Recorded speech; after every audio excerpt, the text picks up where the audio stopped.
여러분, 경기 침체 공포라. 달러가 왕이다. 그 단서는 어디 있을까요? 바로 여기 있습니다. 7월 5일 기준 달러 인덱스입니다. 106.54입니다. 106.54라는 수치는 여러분, 이거는요 여러분 거의 20년 만에 최고치예요. 20년 만에. 2002년 12월에 12월 2일 날 기록한 수치, 이 수치를 지금 뛰어넘게 생겼습니다. 엄청나게 지금 올라가는 거예요. 106.54까지 올라가니까 말입니다. 20년 만에 최고치. 달러의 강세가 여러분 실감 나시죠? 20년 만에 최고치니까 100을 넘는 경우가 사실 그렇게 많지 않거든요. 달러 인덱스라는 게 6개국 통화 대비해서 달러의 가치를 나타내는 거거든요. 기본적으로 6개국 통화라 그러면 어떻게 될까요? 기본적으로는요. 달러가 1번입니다. 죄송합니다. 유로가 1번입니다. 유로. 그 다음에 엔화입니다. 엔화. 그 다음에 영국의 파운드입니다. 파운드. 사실 이 세 개가 거의 대부분을 차지합니다. 거의 대부분을. 왜냐하면 이게 달러의 가치를 정할 때 6개국 통화의 어떤 그 가치의 비중을 두거든요. 그냥 똑같이 n분의 1의 어떤 비중을 두는 것이 아니라 여러분도 알다시피 유로화가 힘이 좋잖아요. 유로화가 힘이 좋으니까 기본적으로는 유로화에 가장 많은 비중을 둡니다. 그래야지 이 달러의 가치를 제대로 파악할 수 있는 거겠죠. 유로화는요 비중 자체가 거의 60% 가까이 됩니다. 57.6%입니다. 엔화도 다르지 않습니다. 13.6%. 유로화에 비해서는 택도 없이 적죠. 영국의 파운드화는 11.9%고요. 11.9%. 캐나다 달러도 여기에 포함이 됩니다. 6개국 통화에 9.1%고요. 스웨덴의 크론에도 포함이 돼요. 4.2%. 스위스의 프랑도 포함이 됩니다. 3.6%. 그러니까 비중이 나머지는 좀 적죠. 유로화에 비해서. 그러면 지금 달러가 106.54까지 올라갔다는 것은 상대적으로 6개국 통화의 가치가 떨어졌다는 거잖아요. 실제로 말입니다. 유로화의 가치는요. 지금 20년 내 최저치라고 이야기. 20년 내 최저치. 유로화가 지금 쉽게 말하면 가치가 박살이 난 겁니다. 엔화는 뭐 슈퍼엔저라고 이야기할 정도로 내려갔잖아요. 그죠? 슈퍼엔저라고. 영국의 파운드도 마찬가지입니다. 달러에 비하면 힘없이 주저앉습니다. 그런 상태이기 때문에 여러분 달러의 강세는 계속되고 있는 겁니다. 그래서 제가 달러가 왕이다 이런 표현을 쓴 것도 바로 그런 이유입니다. 원달러 환율도 보면 말입니다. 지금 6일 날인가요? 1311원까지 올라갔었습니다. 1311원이면요. 2009년 7월 13일 장중에 1315원이 있었습니다.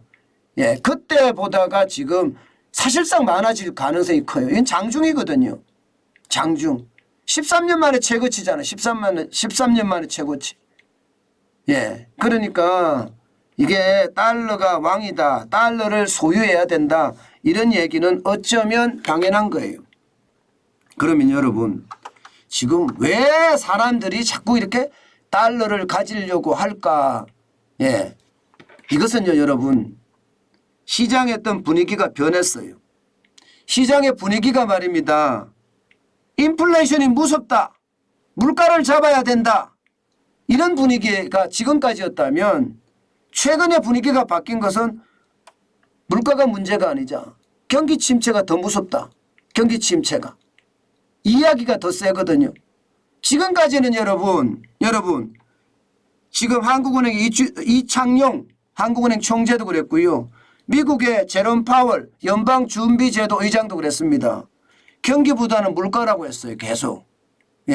전부 다 금리를 어떻게 하면 올릴 것인가에 대한 이야기를 하기 위해서 경기보다는 물가라 그랬는데 시장은 반대로 이제는 물가보다 경기다 이렇게 나온 거예요. 뭔가 패러다임이 시프트 된 거죠. 바뀐 겁니다. 지금 패러다임이. 굉장히 중요한 겁니다. 그렇기 때문에 달러의 가치가 지금 더 올라가는 겁니다. 더 올라가는 거예요. 불안하니까 다른 거 사는 거에 비해서 그냥 달러 사놓지 하는 그런 성향이 굉장히 강해진다는 겁니다. 지금 다른 건 다 떨어지거든요. 경기 침체의 신호가 오니까 말입니다. 여러분 보세요. 유가도 지금 유가도 지금 계속 떨어지고 있어요. 100달러가 깨졌습니다. 100달러가 깨졌어요. 지난 3월 8일에 WTI 미국의 서부 텍사스산 중진유가 123.70달러까지 올라갔었는데 지금은 99.50달러까지 떨어졌습니다. 유가가 이렇게 떨어진다는 것은요. 지금 이동이 그만큼 줄어든다는 뜻과 마찬가지고 경제의 활력이 그만큼 무너진다고 해도 마찬가지입니다. 유가가 계속 떨어지고 있거든요. 유가가 떨어진다는 것은 그만큼 경제가 무너지고 있다는 이야기가 되는 겁니다. 그러니까 원달러 환율도 그렇고요. 또 달러의 가치는 계속 올라가는 거죠. 달러 인덱스가 올라가는 걸 보면 말입니다. 여러분 좀 더 볼까요? 저는 이것을 보면서 진짜 놀라는 부분들이 계속 생기는데요. 시장의 어떤 분위기가 확 돌변했다 이런 생각이 들 정도입니다. 곡물의 가격 보세요. 곡물 중에 옥수수 선물 가격이 여러분 무려 말입니다. 21.50%나 떨어졌습니다. 2022년 1월 3일에 589.25센트였습니다. 부실당. 그런데 7월 5일에 고점 대비 21점 떨어져서 592.25센트입니다. 굉장히 많이 떨어졌죠. 이게 여러분 전 거래일에 대비해서 21.5%가 떨어졌으니까 지금 장난이 아닙니다. 그죠? 장난이 아닙니다. 뭐 전체적으로 하면 거의 20%가 넘게 계속 떨어지고 있으니까 시장의 분위기는요. 곡물까지도 떨어진다 이렇게 이야기하고 있어요. 그러면 여러분 원자재 가격이 폭등한다고 할 때가 엊그제였잖아요. 그죠? 사실 뭐 한 달 전도 아니에요. 몇 주 전만 하더라도 원자재 가격 폭등한다예요. 몇 주 전만 하더라도. 그래서 에너지원이 올라간다. 광물 자원이 올라간다. 곡물 자원이 올라간다. 난리를 쳤습니다. 그런데 지금 불과 몇 주 지나서 거꾸로 되고 있는 겁니다. 에너지원은 떨어지고 있고 광물 자원도 떨어지고 있고요. 곡물 자원도 지금 떨어지고 있는 모양새입니다. 닥터코프라고 해서 구리까지 떨어졌잖아요. 그만큼 빠르게 떨어진다는 이야기입니다. 빠르게 떨어진다는 이야기예요. 심지어 말입니다. 여러분.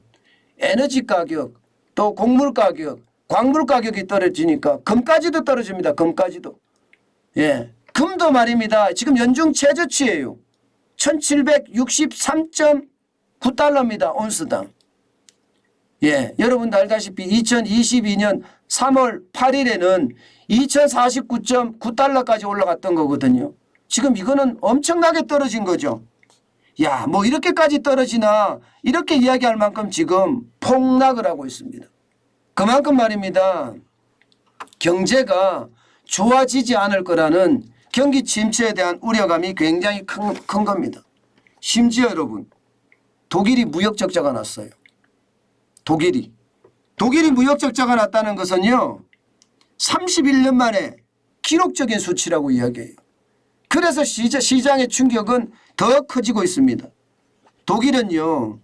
적자를 냈던 게 1991년이에요. 동독과 서독이 통합을 하면서 그 당시에 적자를 냈었는데 독일 연방청에서 보면 5월 달에 무려 말입니다. 10억 유로의 적자를 냈습니다. 1조 3,500억 원에. 그러니 경기 침체에 대한 경고음은 점점 커진다고 이야기할 수가 있는 거죠. 그러니 어느 누구도 말입니다. 독일마저 망가지니까 지금은 달러가 제일 좋아. 유로도 아니야. 달러를 사야 되겠어. 지금 유로도 사실 20년 만에 최저치라고 하잖아요. 그런데도 유로를 안 사고 전부 달러를 삽니다. 그도 그럴 것이 전쟁 자체가 유럽에서 났잖아요. 우크라이나에서 터졌잖아요. 그러니까 확전이 되더라고. 유럽부터 먼저 확전이 될 거니까 달러를 선호하는 게 어쩌면 더 상식적인지도 모르겠죠. 그래서 달러의 가치는 지금도 계속 올라간다. 이렇게 이야기하고 있을 정도입니다. 그만큼 여러분, 제가 달러가 왕이다는 이야기, 저도 몇 번 드렸는데요. 지금도 여러분 달러를 가지고 있으신 분들은 뭐 여러분 개인 의사에 맡기겠지만 저는요, 1,300원대에 조금 팔았습니다. 뭐 저는 유튜브를 하니까 달러가 들어오니까 제가 사무실을 운영하기 위해서 좀 파는 그런 경우는 있기는 한데요. 또 사무실을 이전해 가야 되니까 더 팔아야 될 수도 있는데 일반적으로는요. 이게 아마 1,300원대 아마 계속 유지를 할 거예요. 당분간은 말입니다. 어쨌든 여러분 시장은요. 지금 가장 가치 있는 게 달러다. 이렇게 현재까지는 인정하고 있습니다. 물론 또 시장은 바뀌기 때문에 언제 어느 때 어떻게 바뀔는지는 아무도 모릅니다. 그러나 분명한 것은요. 지금 현재는 달러가 왕이다. 이런 사실이죠.